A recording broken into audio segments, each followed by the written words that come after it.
Right breaking news కింద చూశారు. అవును, నిజంగా కొన్ని కోట్ల మంది తెలంగాణ ప్రజలు ఎంతగానో ఎదురు చూస్తున్న ఆ 5 గ్యారంటీలకు సంబంధించి రేపటి నుంచి దరఖాస్తులు స్వీకరించబోతోంది కాంగ్రెస్ సర్కార్. దీనికి సంబంధించి ఏర్పాట్లు పూర్తి చేస్తుంది. ఇప్పటికే ఆ దరఖాస్తు ఫారంలు కూడా ఆయా కేంద్రాలకు చేరుకున్నాయి. అక్కడికి వెళ్ళి మీరు ఏ పథకానికి అప్లై చేద్దాం అనుకుంటున్నారు? గృహలక్ష్మ, లేకపోతే మహాలక్ష్మ, గృహజ్యోత, ఇందిరమ్మ ఇళ్ళ, రైతు భరోసా, చేయూతన, ఏ పథకానికి మీరు అప్లై చేయాలనుకుంటున్నారు ఆ పథకానికి సంబంధించి అప్లై చేయొచ్చు. అయితే ఏం తీసుకువెళ్ళాలి, ఏం పట్టుకెళ్ళిన తర్వాత వాటికి సంబంధించి ఏం జత చేయాలి, ఈ అంశాలన్నిటికి సంబంధించి మీ అందరికీ చాలా అనుమానాలు ఉన్నాయి. అయితే వీటన్నిటికన్నా అందరికీ వచ్చిన పెద్ద అనుమానం ఏంటంటే రేషన్ కార్డ్. మా దగ్గర రేషన్ కార్డు లేకపోతే ఎలా? రేషన్ కార్డు తప్పనిసరి ప్రభుత్వం చెబుతోంది. ఒకవేళ మా దగ్గర రేషన్ కార్డు లేకపోతే ఏం చేయాలి? ఇదే ప్రశ్నకు సమాధానం ఇచ్చారు ముఖ్యమంత్రి రేవంత్ రెడ్డి. ఒకసారి ఆయన ఏమన్నారో ఆ రియాక్షన్ చూసిన తర్వాత ఈ కంప్లీట్గా డీటెయిల్గా మాట్లాడుకునే ప్రయత్నం చేద్దాం. Byte please.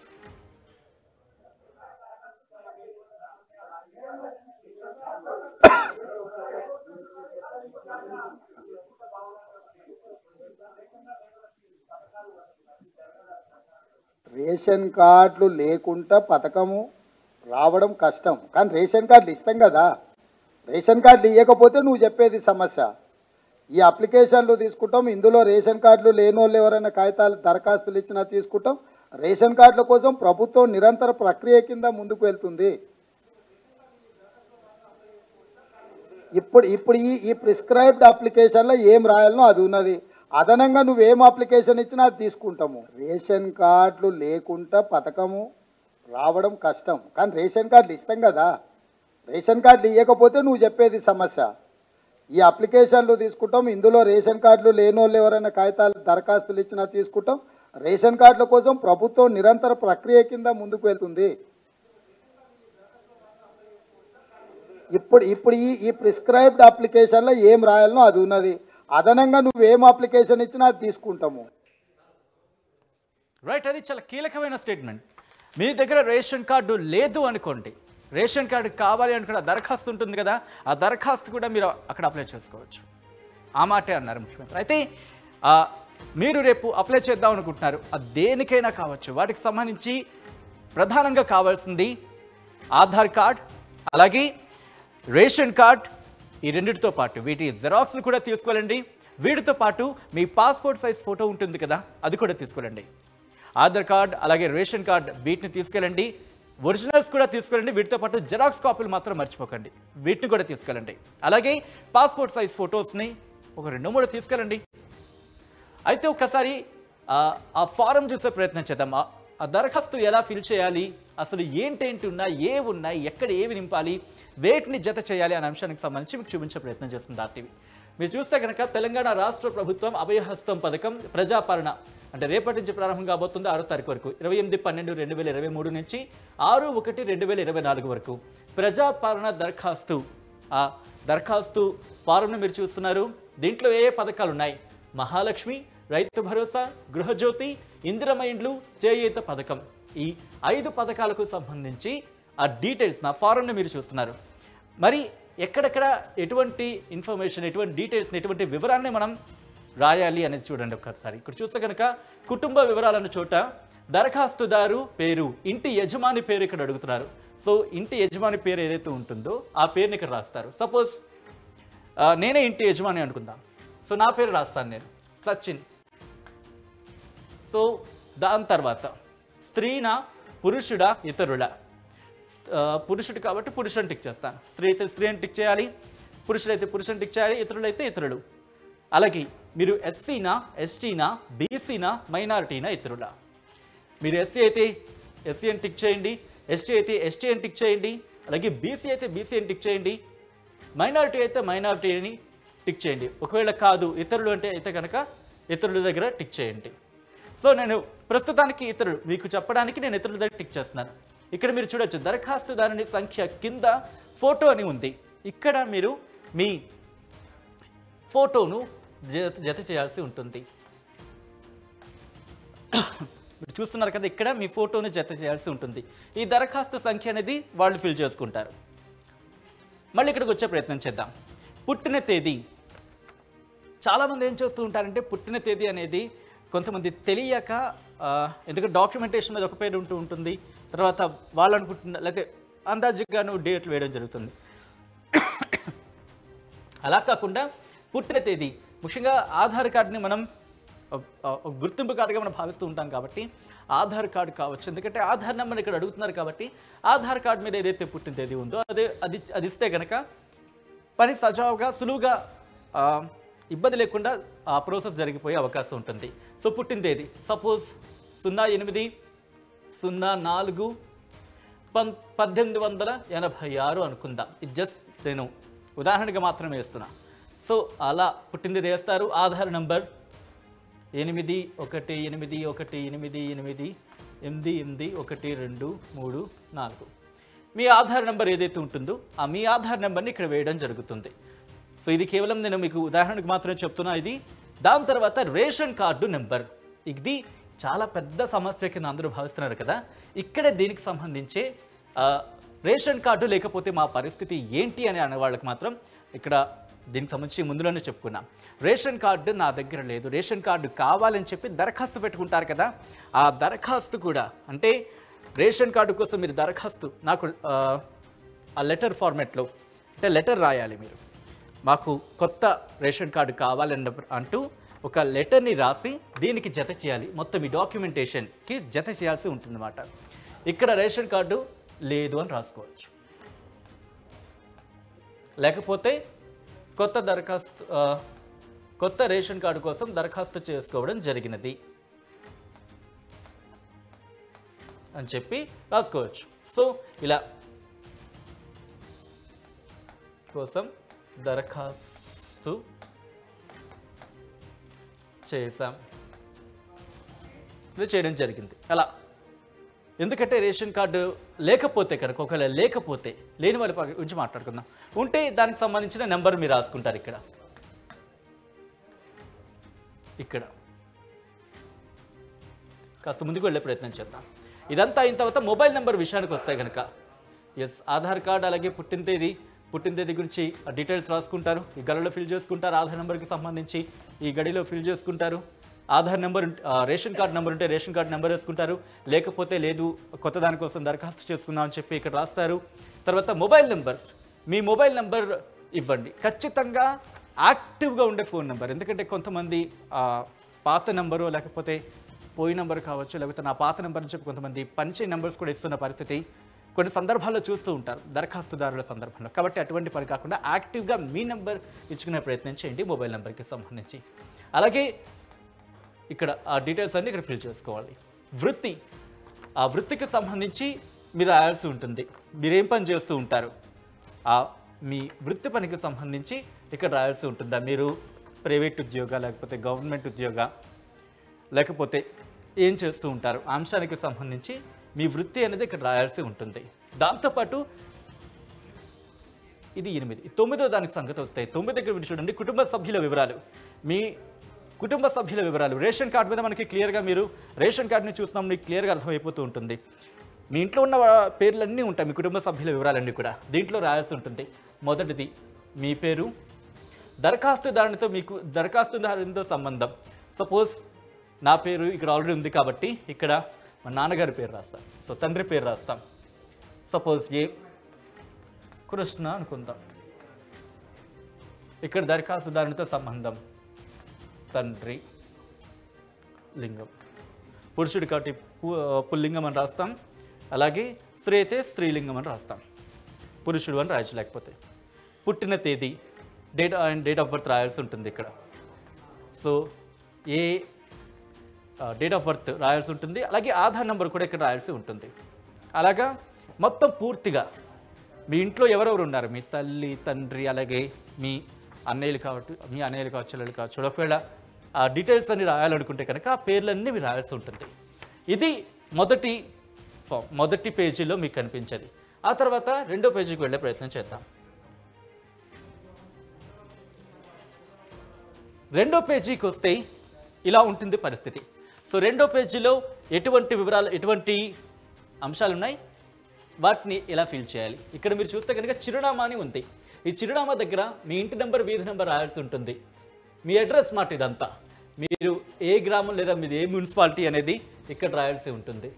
అలాగే మీ వార్డు నెంబర్ ఏంటి, మీ వార్డు నెంబర్ ఉంటే వార్డు నెంబర్, అలాగే ఏ మండలం, సో ఏ మండలం దగ్గర మీ మండలం పేరు రాయాలి. అలాగే ఏ జిల్లా మీది ఆదిలాబాద్ జిల్లానా లేకపోతే ఎక్కడికి సంబంధించిన వాళ్ళు మీరు అనేది ఆ జిల్లా పేరు రాయాల్సి ఉంటుంది. దాంతోపాటు ఇక్కడి నుంచి మొదలవుతుంది. ఎందుకంటే మీరు ఏ పథకానికి అప్లై చేయాలనుకుంటున్నారు, మహాలక్ష్మి పథకానికా లేకపోతే రైతు భరోసాకా, గృహజ్యోతిక, ఇంద్రమహిళక, చేయూతక అనేది ఇక్కడ మీరు నిర్ణయించుకోవాల్సి ఉంటుంది. అభయహస్తం గ్యారంటీ పథకాలు లబ్ధి పొందడానికి వివరాలంటూ కావాల్సిన పథకాల లబ్ధి కొరకు టిక్ చేయండి. మహాలక్ష్మి పథకం కోసం మీరు అప్లై చేయాలనుకుంటున్నారు, అయితే ఇక్కడ ప్రతి నెల 2,500 రూపాయల ఆర్థిక సహాయాన్ని మీరు ఇక్కడ పొందాలనుకుంటున్నారా? ఒకవేళ అదైతే కనుక టిక్ చేయండి. అలాగే 500 రూపాయల గ్యాస్ సిలిండర్ కోరుకుంటున్నారా? ఇక్కడ కూడా టిక్ చేయండి. అయితే వీటికి సంబంధించి ఏ డాక్యుమెంట్స్ మనతో పాటు తీసుకువెళ్ళాలి, జత చేయాలి అనే అంశానికి సంబంధించి చూసే ప్రయత్నించుదాం. గ్యాస్ కనెక్షన్ నెంబర్, మీ గ్యాస్ కనెక్షన్ నెంబర్ ఉంటుంది కదా, దాన్ని ఇక్కడ మీరు రాయాల్సి ఉంటుంది. దాంతోపాటు సరఫరా చేస్తున్న కంపెనీ పేరు, ఆ కంపెనీ పేరు రాయాల్సి ఉంటుంది. ఈ వివరాలన్నీ ఎక్కడ ఉంటాయంటే కనుక మీకు గ్యాస్ పుస్తకం ఉంటుంది కదా, ఆ గ్యాస్ పుస్తకాన్ని కనుక తీసుకువెళితే మీకు తెలిస్తే మీరు రాసుకోవచ్చు, లేకపోతే పక్క వాళ్ళు ఎవరైనా మీకు సాయం చేసే అవకాశం కూడా ఉంటుంది. గ్యాస్ కనెక్షన్ నెంబర్ రాస్తారు, సరఫరా చేస్తున్న కంపెనీ పేరు రాస్తారు, సంవత్సరానికి వినియోగిస్తున్న గ్యాస్ సిలిండర్ సంఖ్య, సాధారణంగా ఎన్ని పడతాయి మీకు, ఏడాదికి ఎన్ని గ్యాస్ సిలిండర్లు వాడతారు, ఎన్ని గ్యాస్ బండ్లు వాడతారు, అది సుమారుగా వంచనా ప్రకారం కూడా మీరు వేసుకోవచ్చు ఇక్కడ. దాని తర్వాత ఇది మహాలక్ష్మి పథకానికి. ఇక రైతు భరోసా పథకానికి సంబంధించి ఎటువంటి డాక్యుమెంట్స్ తీసుకువెళ్ళాలి, ఎటువంటి పత్రాలు తీసుకువెళ్ళాలి, అలాగే ఇక్కడ ఏ స్థలాలను నింపాలి చూసే ప్రయత్నం చేద్దాం. రైతులకు ప్రతి ఏటా ఎకరానికి 1,500 రూపాయలు, ఇది మొదటిది, రైతు భరోసా పథకంలో మొదటిది. ఇక్కడ మీరు రైతు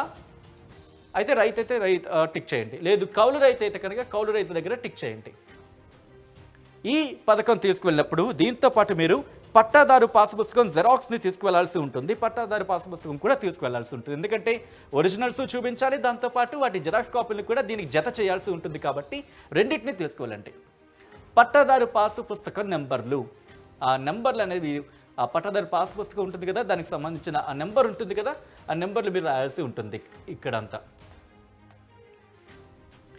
దాని తర్వాత మూడోది సాగు చేస్తున్న భూమి వివరాలు.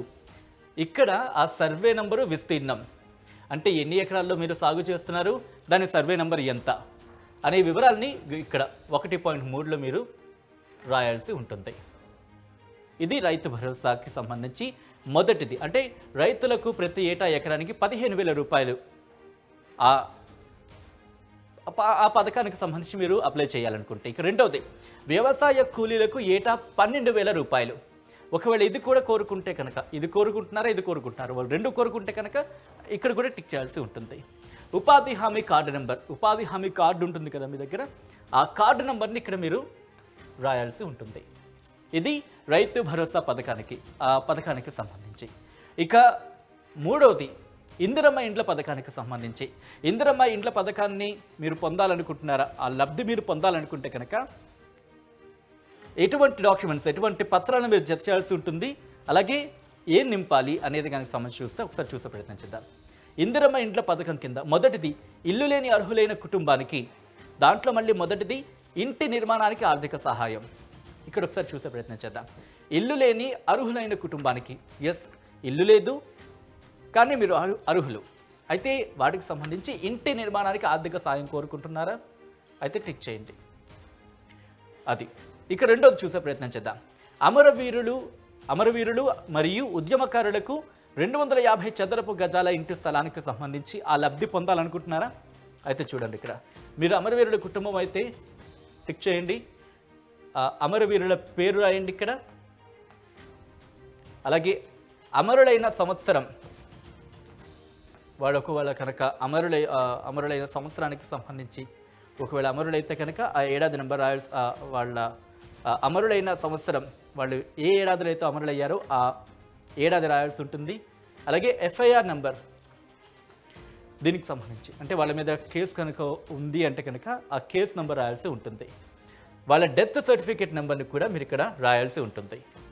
ఇది 2.1. ఇక రెండోది, తెలంగాణ ఉద్యమంలో పాల్గొన్నారా? ఇదే అంశానికి సంబంధించి కాస్త నిన్న మనం చూసాం ఎటువంటి పరిస్థితులు దరఖాస్తు అంశంలో ఆ చేంజెస్ మీరు చూస్తున్నారు నిన్నటికి ఈ రోజుకి. ఒకసారి చూస్తే కనుక తెలంగాణ ఉద్యమంలో పాల్గొన్నారా అంటే అవును కాదు. తెలంగాణ ఉద్యమంలో పాల్గొంటే అవునని టిక్ పెట్టండి, లేదు పాల్గొనలేదంటే కనుక కాదు అని టిక్ పెట్టండి.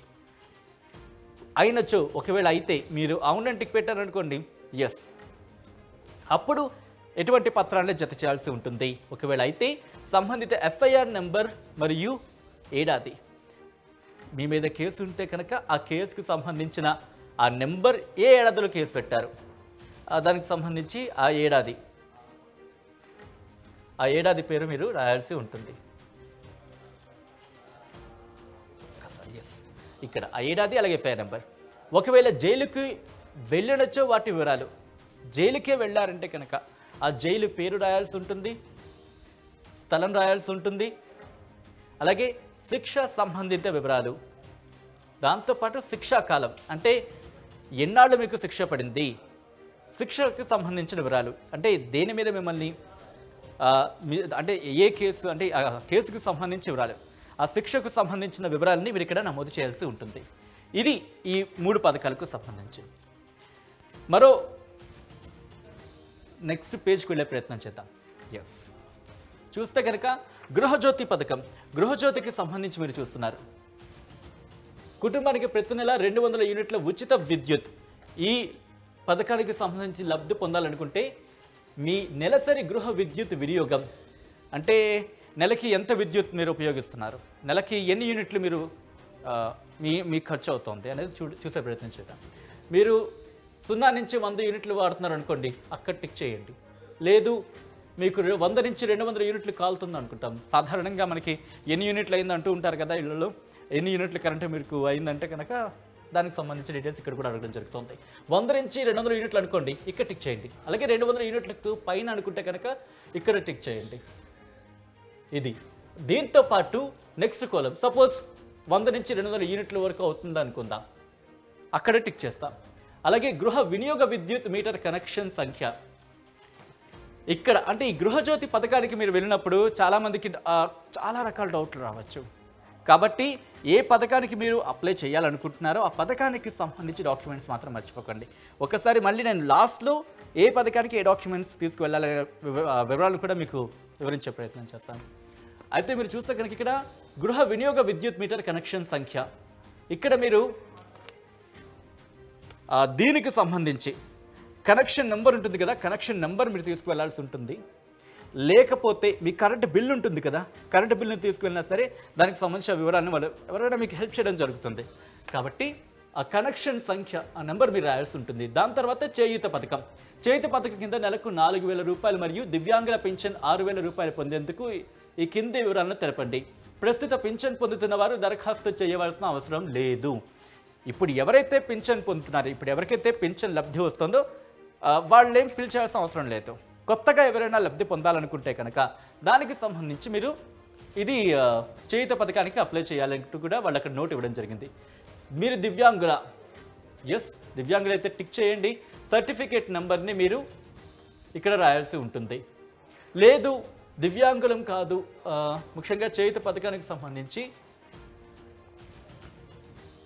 మిగిలిన వాడికి సంబంధించిన వాళ్ళం ఏంటి అనేది చూసే ప్రయత్నం చేద్దాం. వృద్ధులైతే టిక్ చేయండి. కాదు గీత కార్మికులు అయితే కనుక గీత కార్మికుల దగ్గర టిక్ చేయండి. డయాలసిస్ బాధితులు అయితే కనుక డయాలసిస్ బాధితుల దగ్గర టిక్ చేయండి. బీడీ కార్మికుల జీవన భృతి కనుక మీరు కోరుకుంటే అక్కడ టిక్ చేయండి. ఒంటరి మహిళ జీవన భృతి కనుక కోరుకుంటే మీరు అక్కడ టిక్ చేయండి. వితంతు భృతి కనుక మీరు కోరుకుంటే అక్కడ మీరు టిక్ చేయండి. ఆ పథకానికి సంబంధించి లబ్ధి పొందాలనుకుంటే అక్కడ టిక్ చేయండి. చేనేత కార్మికులకు సంబంధించి చేయూత పథకం కింద లబ్ధి పొందాలనుకుంటే ఇక్కడ టిక్ చేయండి. చేయూత కార్మికుల దగ్గర ఆ కోలం దగ్గర, అలాగే ఎయిడ్స్ వ్యాధిగ్రస్తులకు సంబంధించి ఈ విషయంలో చేయూత పథకం పొందాలనుకుంటే ఈ కోలం దగ్గర టిక్ చేయాల్సి ఉంటుంది. అలాగే పైలేరియా బాధితులు చేయూత పథకం ద్వారా లబ్ధి పొందాలనుకుంటే ఇక్కడ టిక్ చేయాల్సి ఉంటుంది. వీటితో పాటు బీడీ టికేదారు జీవన భృతి కనుక కోరుకుంటే ఇక్కడ టిక్ చేయాల్సి ఉంటుంది. కానీ ఒక విషయం గుర్తుపెట్టుకోండి, వీటికి సంబంధించి కూడా ఎప్పుడైతే వివిధ విషయాల మీద ఇక్కడ అడుగుతున్నారో మీ దగ్గర దీనికి సంబంధించి డాక్యుమెంట్ అంటే దీనికి సంబంధించిన సర్టిఫికేట్లు ఉంటే కనుక తీసుకువెళ్ళే ప్రయత్నం చేయండి.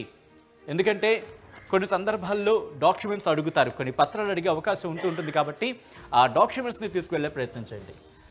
సో ఇది దీనికి సంబంధించి ఒకసారి ఇవన్నీ మీరు జత చేసిన తర్వాత మీరు దాదాపు 4 పేపర్లు ఉంటాయి. ఇవి లాస్ట్లో ఉన్న కోలంని మనం చూసే ప్రయత్నం చేస్తున్నాం. ఇక్కడ ఏముంటాయి, ఇక్కడ ఏం మనం ఫిల్ చేయాల్సి ఉంటుందో చూసే ప్రయత్నం చేద్దాం. వీటికి జతపరచవలసిన ప్రతులు అంటే మీరు ఏంటేంటి జత చేయాలి అనేది వీళ్ళు ఇక్కడ డీటెయిల్గా ఇస్తున్నారు. ఆధార్ కార్డు జిరాక్స్ కాపీని మీరు ఆధార్ కార్డు జిరాక్స్ ప్రతిని, అలాగే తెల్ల రేషన్ కార్డు జిరాక్స్ ప్రతిని, అంటే ఆధార్ కార్డు జిరాక్స్ మీరు తీసుకెళ్లాల్సి ఉంటుంది. అలాగే రేషన్ కార్డు జిరాక్స్ని కూడా మీరు తీసుకువెళ్లాల్సి ఉంటుంది. దీంతోపాటు పైన సమర్పించిన వివరాలన్నీ వాస్తవమని ధృవీకరిస్తున్నానంటూ కనుక మీరు మీ సంతకం పెట్టాల్సి ఉంటుంది. ఇక్కడ మీ సంతకం ఇలా మీ సంతకం మీరు పెడతారు. దాంతోపాటు మీ పేరు ఇక్కడ రాస్తారు, మీ పేరు, అలాగే తేదీ, ఏ రోజు అంటే రేపే పెడుతున్నారు అనుకుందాం, 28 లేదు 29 పెడుతున్నారు, ఏ రోజు అయితే ఆ రోజు రాసి ఇది ఇచ్చేస్తారు. ఈ కిందదంతా కూడా రసీదు మీకు ఇవ్వడం జరుగుతుందన్నమాట. ఈ రసీదు మాత్రం తీసుకువెళ్ళే ప్రయత్నించండి, మర్చిపోవద్దు. ఇవన్నీ చూసిన తర్వాత అన్నీ సరిపోయి అనుకుంటే కనుక ఎస్ మేము మీ దగ్గర ఈ డాక్యుమెంట్ని తీసుకుందాం, ఈ దగ్గర ఈ దరఖాస్తు తీసుకుందామని చెప్పి దరఖాస్తు రసీదు ఇస్తారన్నమాట. దరఖాస్తు రసీదును మాత్రం తీసుకువెళ్ళడం మర్చిపోకండి. దాని మీద వాళ్ళే రాస్తారు దాదాపుగా, లేకపోతే ఇవన్నీ మనం రాస్తున్నా ఇబ్బంది లేదు. ఎందుకంటే ఈ దరఖాస్తు సంఖ్య వాళ్ళు రాస్తారు, వార్డు కోడ్ దాదాపు వాళ్ళని రాస్తారు, లేకపోతే మీరు రాసుకునే ప్రయత్నం చేయొచ్చు. అలాగే మీ పేరు, అలాగే మీ తండ్రి లేదా భర్త పేరు రాస్తారు. మహాలక్ష్మి పథకమా, రైతు భరోసా పథకమా, ఇందిరమ్మ ఇండ్ల పథకమా, గృహజ్యోతి పథకమా, లేకపోతే చేయూత పథకమా, దేనికి సంబంధించి మీరు అప్లికేషన్ చేసుకుంటున్నారని చోట ఒకవేళ మహాలక్ష్మి పథకం అయితే ఇక్కడ మహాలక్ష్మి దగ్గర టిక్ చేయండి, రైతు భరోసా పథకం అయితే రైతు భరోసా దగ్గర, అలా ఏ పథకానికి అప్లై చేసుకుంటున్నారు. ఎస్ నేను ఒక పథకానికి అప్లై చేసుకుంటున్నాను, ఇంకో పథకానికి అప్లై చేసుకుంటున్నాను, 2 పథకాలు కూడా అప్లై చేసుకునే ఫెసిలిటీ ఉందని చెప్పుకోవాలి. ఎందుకంటే కనుక మీరు చిత్త డాక్యుమెంట్ని సబ్మిట్ చేయాల్సి ఉంటుంది. డాక్యుమెంట్ సంబంధించి కూడా ఉంది కాబట్టి ఇక్కడ మీరు టిక్ చేసుకోవచ్చు ఏ పథకానికి సంబంధించి లబ్ధి పొందాలనుకుంటున్నారండి. అవన్నీ రాసిన తర్వాత ఇక్కడ వార్డు నెంబరు, మండలం, జిల్లా, తేదీ ఇవన్నీ రాసిన తర్వాత అధికారి సంతకం చేసి పేరేంటి, ఆయన హోదా ఏంటి, ఆయన ముద్రేంటి ఒక స్టాంప్ వేసి మీకు రిసిప్ట్ ఇస్తారన్నమాట. కానీ మర్చిపోదు, వన్స్ అగైన్ చెప్పడం జరుగుతుంది, మరొక్కసారి మీకు చెప్పడం జరుగుతుంది. ఈ డాక్యుమెంట్ అంటే ఈ దరఖాస్తు చేసుకోవడానికి మీరు వెళ్ళినప్పుడు చేయూత పథకానికి కావచ్చు, లేకపోతే మహాలక్ష్మి పథకానికి సంబంధించి మహాలక్ష్మి పథకం పొందాలనుకుంటే వాటితో పాటు Aadhaar card, ration card xerox తీసుకెళ్ళండి. అలాగే మహాలక్ష్మి పథకం పొందాలంటే దానికి సంబంధించిన దరఖాస్తుకు సంబంధించి డాక్యుమెంట్స్ని తీసుకువెళ్ళండి. అలాగే రైతు భరోసా కింద మీ పాస్బుక్ ఏదైతే ఉంటుందో మీ పాస్బుక్ని తీసుకువెళ్ళండి. అలాగే గృహజ్యోతికి సంబంధించి కరెంట్ కనెక్షన్ గురించి అడుగుతారు కాబట్టి అక్కడ మీ మీటర్ నెంబర్ రాసుకుని వెళ్ళండి. లేకపోతే మీ కరెంట్ బిల్ ఉంటుంది కదా, దాన్ని తీసుకునే ప్రయత్నించండి. ఒక జెరాక్స్ కాపీ తీసుకునే అవసరం ఉంది అక్కడ. దాంతోపాటు ఇందిరమ్మ ఇళ్లకు సంబంధించి కూడా డీటెయిల్స్ అడుగుతున్నారు కాబట్టి ఆ డీటెయిల్స్ కూడా ఎందుకంటే డాక్యుమెంటేషన్లో మీకు చూపించే ప్రయత్నం చేస్తాం. ఇందిరమ్మ ఇళ్ల పథకానికి సంబంధించి ఏ డాక్యుమెంట్స్ కావాలో వాటిని కూడా తీసుకువెళ్ళండి. దాంతోపాటు చేతికి సంబంధించి ఏ లబ్ధి పొందాలనుకుంటున్నారు, ఆ పథకానికి సంబంధించి ఆ పథకంలో ఎక్కడ ఏ విషయంలో మీరు లబ్ధి పొందాలనుకుంటున్నారో ఆ లబ్ధి పొందాలనుకునే అంశానికి సంబంధించి డాక్యుమెంట్ తీసుకువెళ్ళడం మాత్రం మర్చిపోవద్దు. ఇది సో రేపటి నుంచి 6వ తారీఖు వరకు జరగబోతోంది. సో చూద్దాం మరి ఎన్ని అప్లికేషన్స్ వస్తాయో. లాస్ట్ మరొక్కసారి చెప్పడం జరుగుతుంది రేషన్ కార్డు అంశం. రేషన్ కార్డు లేకపోతే మీరు కంగారు పడవలసిన అవసరం లేదని చెప్పి ప్రభుత్వం చెబుతోంది. ఆ రేషన్ కార్డుకి సంబంధించి రేషన్ కార్డు దగ్గర రేషన్ కార్డు లేదు అని చెప్పి రాస్తారు. దాంతోపాటు రేషన్ కార్డు కావాలని చెప్పి మీరు దరఖాస్తు పెట్టుకున్న ఆ దరఖాస్తును కూడా మీరు దానికి అటాచ్ చేయొచ్చు. ఇది ప్రభుత్వం చెప్తోంది. సో రేపటి నుంచి 6వ తారీఖు వరకు ఈ 5 పథకాలకు సంబంధించి దరఖాస్తులు స్వీకరించబోతుంది ప్రభుత్వం.